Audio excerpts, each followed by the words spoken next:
As the sun dipped below the horizon, casting a dark shadow over the town of Ashwood, Ember Witchwood and Atticus Blackwood sat in the dimly lit library of Ravenswood Academy, poring over ancient tomes and cryptic texts. They were determined to unravel the mysteries surrounding the gruesome murders that had been plaguing the town. Their research led them to a mysterious symbol etched into the walls of the local morgue, where Ember's father worked. The symbol seemed to match the patterns found on the victims' bodies. Atticus, with his intuitive nature, sensed that the symbol was more than just a random marking. It was a signature. As they dug deeper, they discovered that the symbol was linked to an ancient cult that had operated in Ashwood centuries ago. The cult, known as the Order of the Red Hand, had been rumored to perform dark rituals and human sacrifices.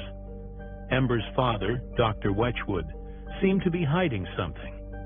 Ember and Atticus began to suspect that he might be involved with the cult, or knew more about the murders than he was letting on. One night, they decided to sneak into the morgue to investigate further. As they explored the dimly lit corridors, they stumbled upon a hidden room deep in the basement. Inside, they found a series of cryptic artifacts and texts that seemed to belong to the Order of the Red Hand. Suddenly, they heard footsteps approaching. Dr. Witchwood entered the room, his eyes gleaming with a mixture of curiosity and fear. "What are you two doing here?" he asked, his voice low and urgent. Ember and Atticus exchanged a glance. They knew they had to tread carefully. "We were just looking for some information, Dad," Ember said, trying to sound nonchalant. Dr. Witchwood's expression softened slightly. "You shouldn't be here. This isn't safe for you." As they left the morgue, Ember and Atticus couldn't shake off the feeling that they were getting close to the truth. They decided to pay a visit to Ember's Aunt Ophelia, who might have some knowledge about the cult and the symbol. Ophelia's shop was a treasure trove of occult texts and artifacts. She listened intently as Ember and Atticus recounted their findings. Her expression grew increasingly grave as they spoke. "I think I know what's going on," she said, her voice barely above a whisper. "The Order of the Red Hand has been reactivated. They're using the morgue as a front to harvest human organs for their dark rituals." Ember's eyes widened in horror. "We have to stop them," she said, determination etched on her face. Atticus nodded in agreement. "We'll need to gather evidence and expose them to the authorities." As they devised a plan to take down the cult, Ember and Atticus realized that their bond had grown stronger.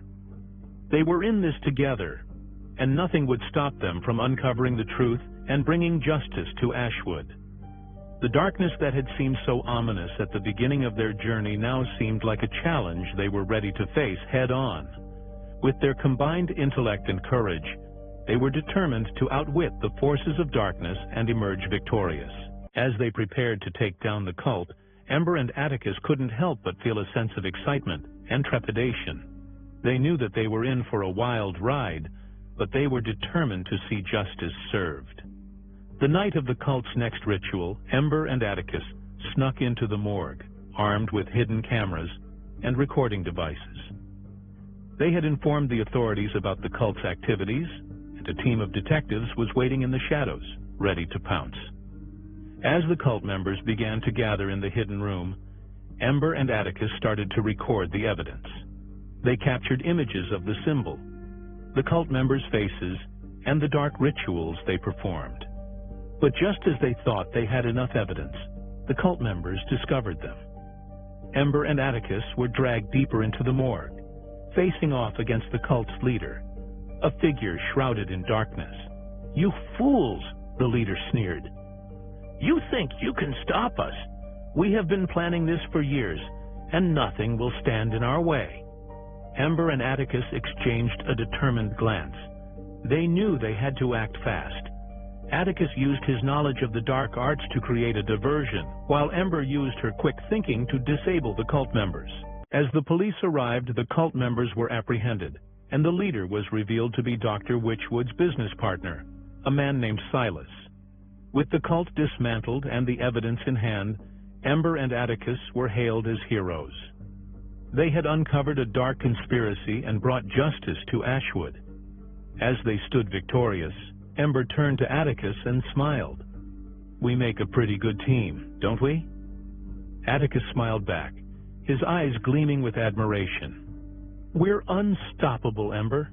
Their bond had grown stronger through the trials they had faced, and they knew that they would always stand together against the forces of darkness. Years later, Ember and Atticus were renowned paranormal investigators, solving mysteries and uncovering secrets that lay beyond the veil of reality. They had built a reputation for being fearless and brilliant, and their names were whispered in awe by those who knew of their exploits. As they sat in their office, surrounded by artifacts and texts, Ember turned to Atticus and said, "You know, I never thought I'd find someone who shared my passion for the unknown." Atticus smiled, his eyes sparkling with warmth. "I never thought I'd find someone who understood me like you do, Ember."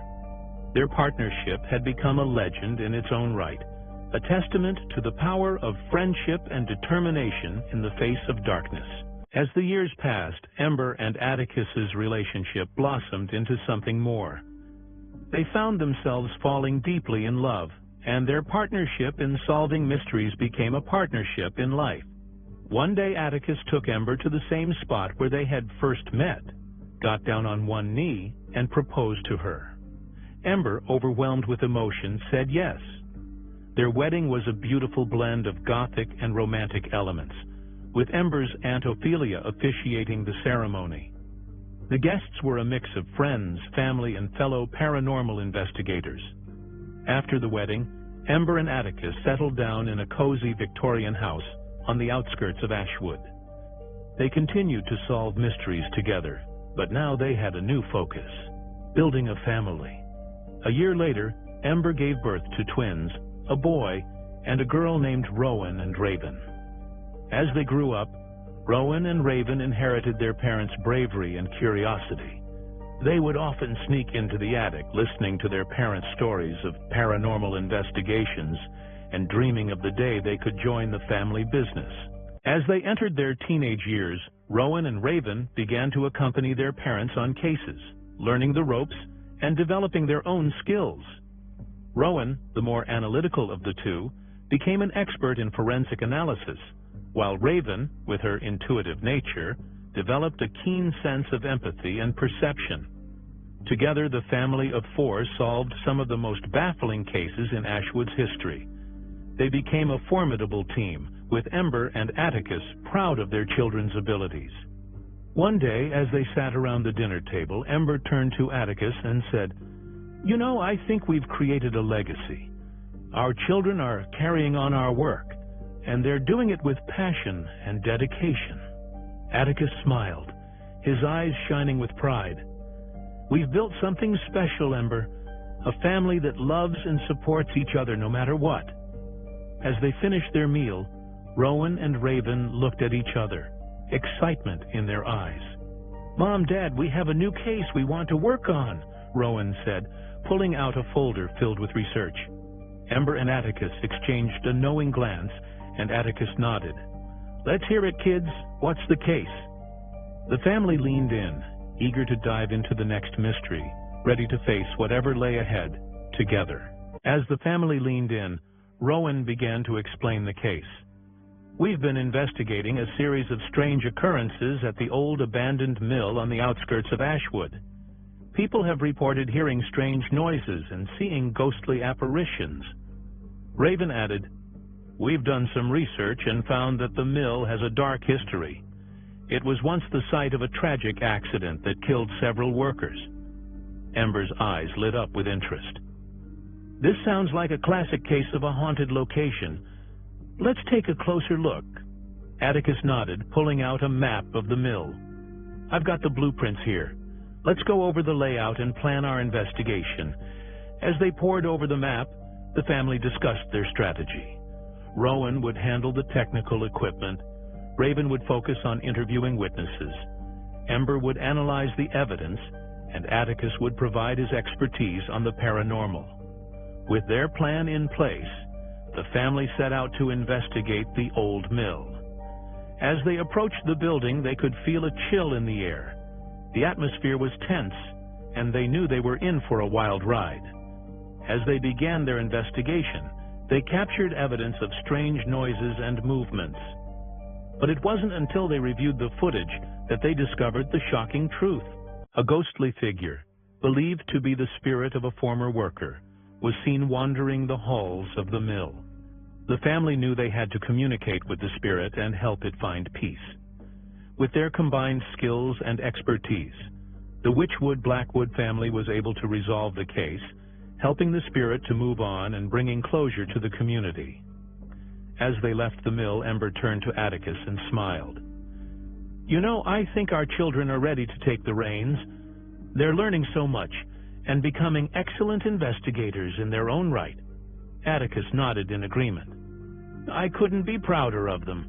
They're carrying on our legacy and making us proud." The family walked off into the sunset, ready for their next adventure together.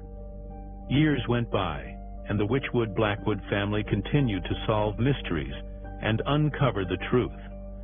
They became a household name, and people would seek their help whenever they encountered something inexplicable. The family's bond grew stronger with each passing day, and they knew that no matter what challenges lay ahead, they would face them together as a team. And so, the story of the Witchwood-Blackwood family came full circle, a testament to the power of love, family, and determination in the face of the unknown.